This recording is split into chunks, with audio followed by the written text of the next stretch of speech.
mga lods ang ating mga mangga. Magsasawa tayo sa mangga. Ayan. Okay. Ayan. Nakabigay pa dito ang mangga. Siya. Ayan. Eto.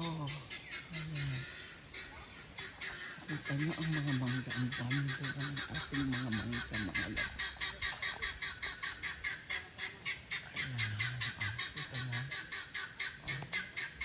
Ayan, kita nyo.